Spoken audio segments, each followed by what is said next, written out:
ఉన్ని ముకుందన్ హీరోగా హనీఫ్ ఆదేని తెరకెక్కించిన మలయాళ చిత్రం మార్కో మంచి విజయం అయితే సాధించింది. ఇక క్రూరమైన హింస నేపథ్యంలో రూపొందిన సినిమా ఇది. 30 కోట్ల పెట్టుబడితో 100 కోట్ల వసూళ్లను రాబట్టారు. అయితే ఈ సినిమాపై మాలీవుడ్లో రివ్యూలన్నీ కూడా నెగిటివ్గా వచ్చాయి. విపరీతమైన హింసతో కూడిన చిత్రంగా అభివర్ణించాయి. ఇక బాలీవుడ్ సహా టాలీవుడ్లోనే ఇదే తరహా రివ్యూలు అయితే వచ్చాయి. మరి దీంతో ఈ సినిమా సీక్వెల్ ఆలోచన విరమించుకున్నట్లు ఉన్ని ముకుందన్ అయితే ప్రకటించారు. దీంతో మలయాళంలో సీక్వెల్ ఉండదని క్లారిటీ అయితే వచ్చేసింది. మరి ఈ తరహా కంటెంట్ను అక్కడ ఆడియన్స్ జీర్ణించుకోవడం కష్టమైన పనే అని చెప్పాలి. అక్కడ ఎక్కువగా సాఫ్ట్ కంటెంట్ ఉన్న చిత్రాలదే హవా. కానీ బాలీవుడ్ కానీ టాలీవుడ్ అందుకు భిన్నమైన సినిమాలే చేస్తుంది.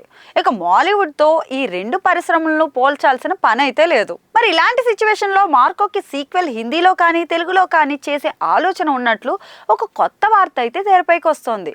తెలుగులో ఆ ఛాన్స్ దిల్ రాజు తీసుకునే అవకాశం అయితే ఉందట.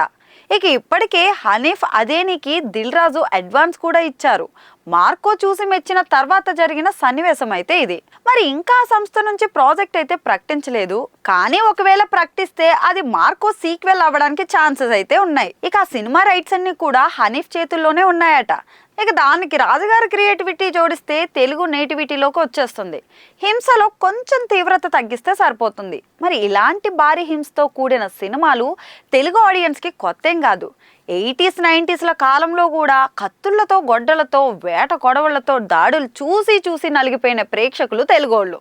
ఇక బాలీవుడ్కి కూడా కనెక్ట్ అయ్యే కంటెంట్ కాబట్టి మాలీవుడ్ కాదన్నా కానీ టాలీవుడ్ ఆ ఛాన్స్ తీసుకునే అవకాశం అయితే ఉంది.